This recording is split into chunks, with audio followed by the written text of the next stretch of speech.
ভেনেজুয়েলার পর এবার ডেনমার্কের স্বায়ত্তশাসিত অঞ্চল গ্রিনল্যান্ডের প্রতি নজর দিয়েছেন মার্কিন প্রেসিডেন্ট ডোনাল্ড ট্রাম্প। উদ্দেশ্য, বিশ্বের সবচেয়ে বড় দ্বীপটিকে যুক্তরাষ্ট্রে অন্তর্ভুক্ত করা। এ লক্ষ্যে বিভিন্ন পন্থা নিয়েও ভাবছে ওয়াশিংটন। অধিগ্রহণের জন্য সম্ভাবনা আছে সামরিক শক্তি ব্যবহার করার, তথ্যটি নিশ্চিত করেছে হোয়াইট হাউস। তবে মার্কিন পররাষ্ট্রমন্ত্রী মার্কো রুবিও জানান, আক্রমণের বদলে গ্রিনল্যান্ড কেনার পরিকল্পনা করছে ট্রাম্প প্রশাসন। ইতোমধ্যেই যুক্তরাষ্ট্রের একটি সামরিক ঘাঁটি আছে গ্রিনল্যান্ডে। গ্রিনল্যান্ড প্রসঙ্গে ট্রাম্পের অবস্থান স্পষ্ট করতে মঙ্গলবার এক বিবৃতি দেন হোয়াইট হাউসের প্রেস সচিব ক্যারোলিন লেভিট। বিবৃতিটিকে স্বাগত জানিয়েছেন গ্রিনল্যান্ডের প্রধানমন্ত্রী জেন্স ফ্রেডেরিক নেলসন। বাস্তবতার ভিত্তিতে সংলাপ হওয়া উচিত, যাতে করে গ্রিনল্যান্ডে আন্তর্জাতিক আইনি অধিকার ও ভৌগোলিক সার্বভৌমত্বের প্রতি সম্মান দেখানো হয়।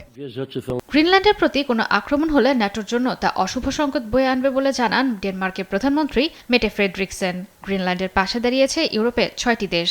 জানানো হয়, অঞ্চলটির ব্যাপারে চূড়ান্ত সিদ্ধান্ত নেওয়ার অধিকার শুধুমাত্র গ্রিনল্যান্ডের নাগরিক ও ডেনমার্কের।